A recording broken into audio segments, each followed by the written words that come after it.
شەڕی ئەم دوو لایەنە لە 1964 دەست پێکا گەردیقەت بن کە شەڕ بووە یەکەم جار لەوکو وەکومان وەکو ڕێکخراوێکی سیاسی چەکداری کاتێک کە تەناقوز و ناکۆکیوتە نێوانیانەوە دابەش بن بۆ جەلالی و مەلایی بە مەفهومی ئەو کاتە شەڕی ئەو دوو باڵا لەسەر ئەوە بۆ کە کامیان ڕابەری بزوتنەوەی ناسوایزمی کوورد دەکەن لە کوردستانی عێراق و ئەمە شەڕی سیاسی ئەوان بووە شەڕی چەکداریان بووە لەگەڵ دەوڵەتی باڵێن لە ناو خۆیانەوە ئەساسن لە بەرامبەرەوەی کە دەوڵەتی مرکزی کامیان قوبوڵەکاوەکو ئەوەی کە نوێنەری با بڵین خەڵکی کوردستان بە مەفهومەکەی خوار قوبولیان نەکاتوە ئامادە بێت لەگەڵان ڕێ بکەوێت گە دیقەت بن ئەمە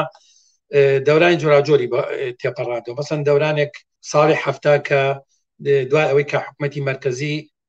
بەوە قایلە بێت کە باڵی بارزانی نوێنەری ئەو حرەکەتە سیاسی چەکداریە کە توانێت وەکو مەسەلەی کورد لەگەڵ یادان وسان بکات سەربارەوەی کە بڵین باڵی جەلالی هاتبوونەوە ناو لەگەڵ حکومەتان ڕێکوتون بەڵام لەبەرەوەی کەوکاتە میزاجی گشتی وا بوو یعنی کە لە دژی دەوڵەت و دژ دەسات بەوە زۆرتر سەمپاتی و بابین سۆزی خەڵکی لەگەڵا بوو سەرنجام ناچار بوو کە لە ساڵی هەفتا لەگەڵ پارتیان ڕێ بکەوێت تا ساڵی 1974 کە شەڕ دەست پێکاتەوە دواتر تەوانە گە دیقەت بن ساڵی 1983 یەکیتی نیشتیمانی ئیبرازە بێ مەسەن لە پاڵ کە هەیەتە ناو فەوازاتێکی یەک ساڵی و لەگەڵ حکومەتی عێراقا بەو حکومەتی کە ئەو کاتە بەرحاڵ یەکیتی نیشتیمانی نفوذێکی چەکداری سیاسی لە منطقەی لە کورسانە بێ بەتابەتی لە منطقەی سێوانی و هەولێر وەگەر قیاسەکەی بە هێزی پارتی و کاتە حتمما یەکیتی نیشتیمانی هێزێکی سیاسی چەکداری بەهێزتر بوو لە چاو پارتیە و بینین مەسەلەن ینی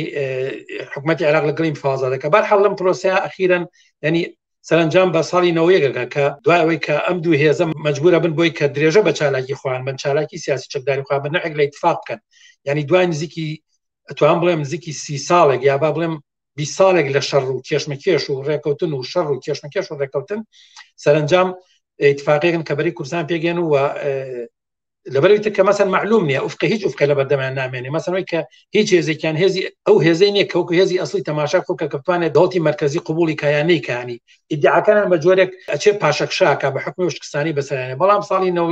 لە پێش لە باڵین لە ڕووداوەکانی خەلیجە ئەم هێزانەکە ئیتفاقیەکەن لە بینی خوانە دوایەوە بوو کە وەکوی کە هینێک هەدیەک لە عاسمان بکەوێتە خوارە بۆیان ڕووداوەکانی خەلیج ڕوایەت ئینتیفازەکە ڕوایە باڵن ڕاپەڕینەکەەوە ئەمان وەکو دوو هێزی چەکداری ئەسلی بستن کوردایەتیان بەستنەوەی سیاسەتی خۆیان لەگەڵ ئەمریکا دەسڵاتی کوردستانی ئەدێتە دەست ئەمان ئیتر ئاڵوگۆڕێکی تر ڕوایە ئەم جارە یەنە ناو پرۆسەی دەسەڵاتدارەتی و لەگەڵ خەڵکا شارەکانەکە ژێر دەستیان ئەمە جارێکە بینن کە کێشمەکێش لەسەر دەسەڵات ئەم جاریان ینی وەکو گوتم یەکەم جارەوە بوو کە ئایا دەوڵەتی مرکزی کامیانە کوڕابەری حرکەی کوردی بە ڕسمی ناسێ و لەگەڵیان فازاکەەوە ئەچێتە ناو پرسەی فازات و بابڕین شەریکەکان دەسڵاتە بەڵام کاتێک کە ڕاپەڕینەکە ڕوایەت و لە چوارچەی سیاست ئەمریکا دەرگایەکیان بۆ کردو ناوچەیەکیان تەسلیمەکرێ لێرە ئەمانوەکو خاوەنی ئەو ناوچەک و دەسەڵاتداری ئەو ناوچەیە دەرەکەون اینجا کێشیان لەسەر مەسەلەی دەسەڵات و مەسەلەی تەوزیعی دەسەڵات و داهاتە شوێنێکیان بەدەستێت چۆن دەسەڵاتی بەسەرگە و چۆن داهاتی ئەم منتیقی کۆنتڕۆڵکەن شەڕەکە لە ساڵی 94 خۆتان ئاگدان دەست پێکات لە ساڵی 97 تقریبا تا 98 لە ژێردەهینی ئەمریکا ڕێکوتنێک دروست بێت لە بینی جەلا تاڵبانی و سەوازانە کە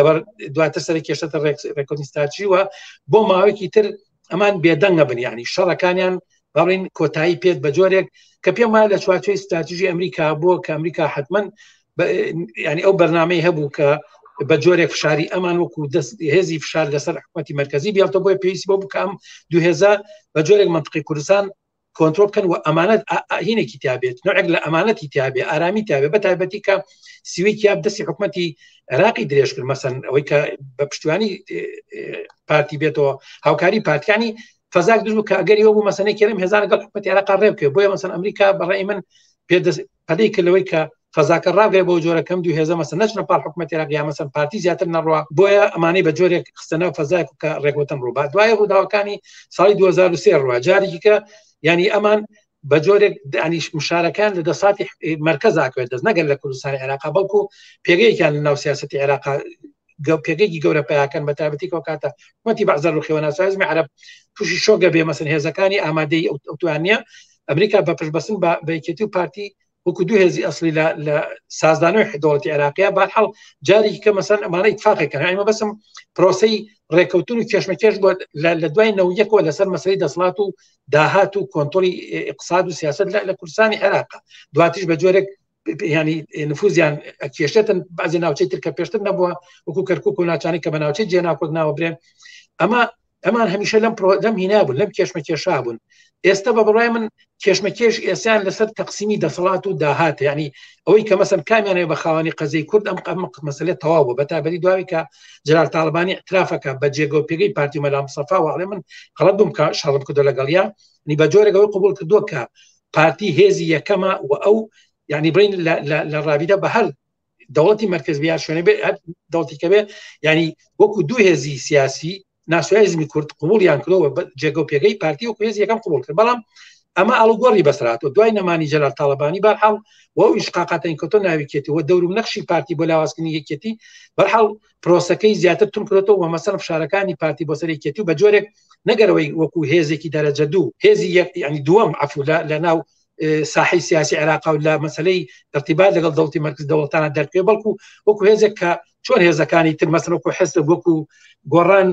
ئێستا مەسەن یا ئەو هێزانی تر چۆن ینی بە ئەمر و نەهی پارتی بجوڵێنەوە ینی ئەوێت موقعەتەکەی یەکێتی بەو شکڵی لێبێت و ئەمە فشارەکانی دەوری پێشووی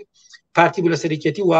ڕێنەکەوتەکەی پارتی ژابڵێن بە جۆرێک تۆرانەکەی پارتی لە حکوومەتە بۆ بوو کە بە جۆرێک ینی ڕەدی ئەم سیاسی پارتیواتەوە ڕەدی ئەم شاری پارتیواتەوە نەک دەست بەرێ بۆ